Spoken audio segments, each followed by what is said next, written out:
Cleopatra, coming at ya. Remember that song? Yes. It's a great song. Hold on, let me go ahead and... God, we are funny. I know. One of us is funnier than the other one. Let's do that. Let's do the topic that you brought to me. Which one? You bring so many. I know. Hi guys. Hi! Welcome back to She Show Videos, where we are your hosts, Elizabeth and Brittany. I'm Elizabeth, the funny one. You can be the pretty sister. Remember when somebody... Yes.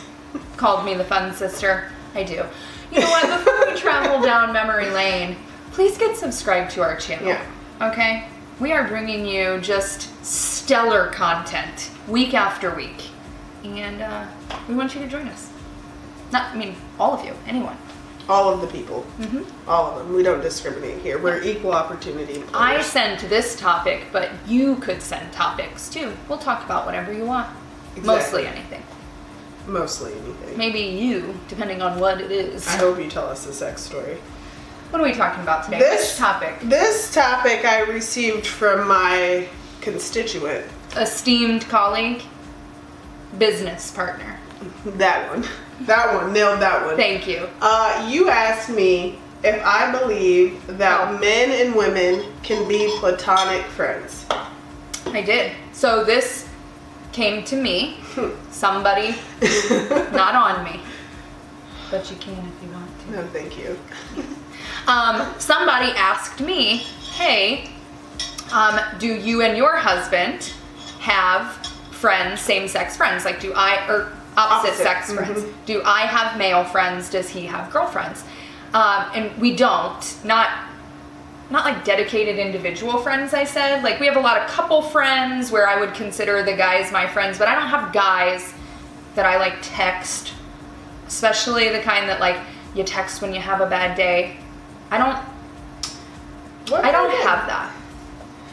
And Chris doesn't either, to my knowledge. He barely talks to any of his friends. I highly doubt he has another girlfriend. Chris Taylor finds pleasure in reading like 3,000 page books.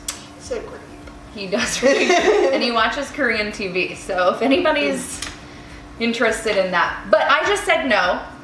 And then it kind of went on a little bit. And the follow-up question was, did Chris and I come to that agreement together? Like, did we agree not to have friends?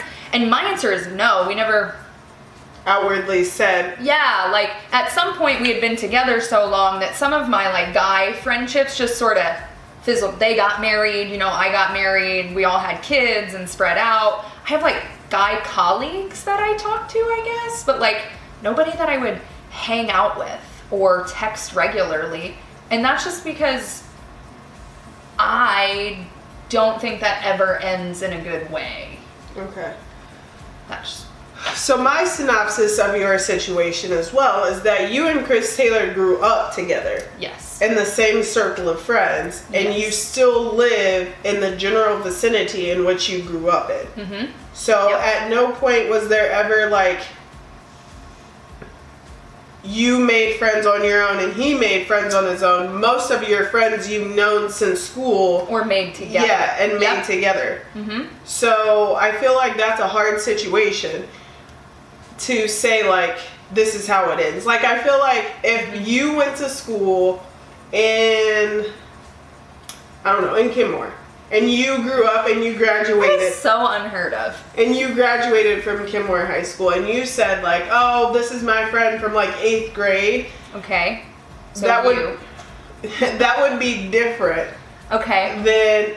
And I guess, but I'm like, I have friends from high school, guy friends who I was very close with in high school, who are still my friends that I see from time to time. But they also know Chris Taylor. They do. Yeah, that's right. Okay, I get that. So Chris Taylor didn't go to Kenmore, and you went to Kenmore, and say like it was just a random guy. He might be married or might have a girlfriend or something else, but you text here and there, and he'll send you like a, I don't know, a meme. Okay. That, to me, becomes an acquaintance at some point. Okay. That is not a friend.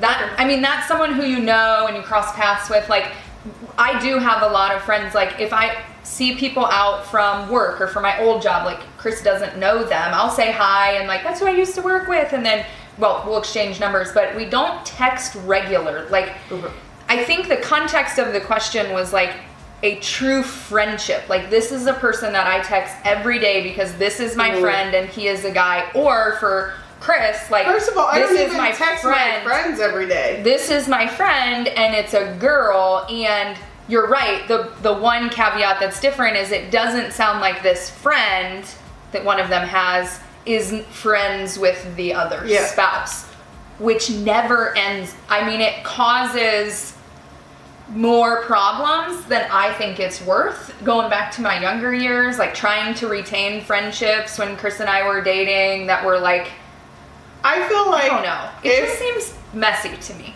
I feel like messy. Case in point, if you had this friend that you knew from Kenmore from 8th grade, and Chris Taylor met this friend, and not to say like he would be friends with him, but like he came to the Christmas party, or he came to like the Miles and Tyson's birthday party. Chris Taylor, being the social butterfly that he is, may not necessarily be his friend, but I think would be okay with you being the friend. But I don't think that he would be okay with you texting him every day. But again, in my mind, friendship doesn't require texting every day. I agree. And I feel like if you are texting, and maybe not every day, maybe it's every other day, or when you have a bad day, like that's the kind of thing that lingers on the balance of emotional cheating that I just don't like. Like, how am I supposed to give my whole self to my husband? And by husband, I mean you. Okay. I was going to say, what are we saying right now? But my mind is like, oh, I need to text my other guy friends. Like, it just, to me, I don't love it. But my situation is very different. I have been with the same person for 17 years. So anyone who I know, he knows. Yeah. And I'm not seeking new male friends. And when guys talk to me, I assume they want to fuck me. I mean, outside of my work colleagues and nobody wants to bang you. That guy that messaged me from our Instagram is a creep. Wants to bang me, or simply really wants to send me dick pics. You know who you are, sir. You're a creep. Everybody's seeing those messages that you're sending, and you look foolish. Okay, you look desperate, like you're out here just trying to show your winky to everybody. See your dick pic. No one ever does. If you have to 17 times, assume the answer is no. Okay. That's why people are out here sending them unsolicited, because they know we're all shutting it down. Okay, sir, that poor man who accidentally sent his dick pic to his work. You both should be ashamed of yourself. Find Jesus, okay? I do think if I were, I don't know. To me, it's not a thing. We never really talked about it. Our relationships all just kind of like Stevie was my best friend in high school. He dated a girl we went to school with. I dated Chris. It just sort of, he moved out. Like, I see him, I still say hi to him, but never am I like, oh, I should text him, unless it's like a funny meme that or directly relates to he him. Started a business, so sometimes I'll like, ooh, that's cool, like, but we're not friends anymore. We know each other, and that's like it for me. If Chris was like, oh, I made this new friend at bowling, her name's Linda, I'd be like, oh, fuck is Linda? No, she live in Elyria? Okay, you've been out visiting her? You wouldn't say that. You would be like, oh, good for you. He would never come home and tell me that he has... Yeah, you would say, oh, good for you. Does she work at your work? Like how'd you meet her? Because I know that they would never be friends. They're just colleagues or acquaintances or bowling league partners. Like, there's always an explanation for it. It's never like, this is my friend so-and-so. Yeah. So I feel like maybe I should ask the ramifications of that question, or like the details surrounding that question. Because if you're texting him every day, then I do think your significant other or your spouse has something to be concerned about, because at that point, they might know more about your recent situation than your current person does. And the thing about the content, like the question coming to me is, I don't even know which one of the couple is the cult. Like, I don't know which one has the other sex. No, but like I can't. No, it doesn't. Neither of them is better, but like I'm wondering from like what angle do I answer this question, but it's the same. I feel like I feel like it carries a certain level of complexity that can be seen as negative. I just want to know, are you texting daily? Are you Snapchat friends? Because that also gets a little sketchy too. I know some people who could lay off of their Snapchat. Are you Instagram friends? Like, what level of friendship are you? Are you texting every day? Does he have a, well, it really I also want to know how you met. How long have you known this person? It doesn't matter if he has a girlfriend or a wife either, to tell you the honest truth now in this day and age, because all these hoes are hoes. You're married, non-hoes. I was watching this girl on TikTok the other day, and somebody badmouthed her on the TikTok about, like, slut-shamed her, and she went to these girls' TikTok page. They were married. She found their husbands, DM'd their husbands on Instagram. One lady, her husband, like, shut down his Instagram, right? Then he made a separate account to message her back. The lady didn't know about it. The lady called and was like slut shaming her on the phone, and she was like, hey, just so you know, your husband made an account and this is what he's like, he actually messaged me. She was like, I don't believe you. She was like going in, I trust my husband, he would never do that. And she was like, I'll send you the pictures. Can't trust a hoe. And then don't trust a hoe. One guy responded with, hey, do you know somebody hacked your, or has your pictures on their account? And she was like, what are you talking about? And it was the picture of the stars, and he was like, you're out of this world.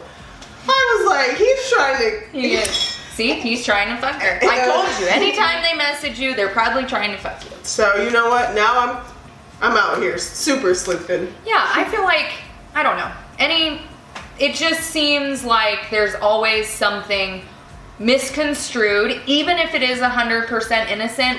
Perception is reality, and I highly doubt that your spouse perceives that level of friendship as innocent. I feel like at that point you give cause for concern, and then when you're in the shower, he's looking through your phone or she's looking through your phone, and God forbid you even have one text that was like, I think you're sexy or something. You look cute in that shirt. Then before you know it, it's just like an is it worth it type of conversation to me. It's just like not physically putting yourself in a place with people, around people, near people. It's like a guilt by association type thing. Like, just stay away from it. Even though you didn't want the compliment and he sent you the compliment or she sent you the compliment, it doesn't matter if you want it or not. You entertained the conversation. You said thank you. You know, kept the conversation rolling after that uncomfortable exchange. Now you're just as guilty as he is. And you'll have to talk about it, because if you really feel like that's okay, then let's assume it's okay. It has to be okay for both of you. So how do you feel? I will choke slam a bitch. And you check her or his DMs, whoever it is, and you see the same shit. Like, is that cool with you? Because if it is, no. Maybe you're just not on the same page from a communication standpoint, and we always say communication is key. But if he or she is not comfortable with it, you just gotta respect your partner and talk say, about okay, it and figure it out. Oh, I'll figure it out. You should be more concerned about same-sex friendships, okay? Because we're all out here on lesbian talk now. First and foremost, Chris Taylor is not concerned about you and I. Whatever, he should be. No, he's not. He flex on that motherfucker. If anything, he'd be like, can I watch? Ew. Exactly. So gross. I know. Gross. It is. You guys, we want to know what you say. Again, my situation is so unique. You have some like guy friends-ish, but even your friends, like who I'm thinking of off the top of my head, you don't text every day or even close to it. You're just like cordial in public and sometimes exchange messages. Like, that's not friends to me. No. That's acquaintances. Just someone I know. Someone that I used to know. Bye, guys. Don't forget to subscribe. Bye. Bye. Get out of my vagina. If I've told you once, I've told you 1,000,000 times. Every time you say no is closer to the time you say yes. Chris Taylor dies of natural causes.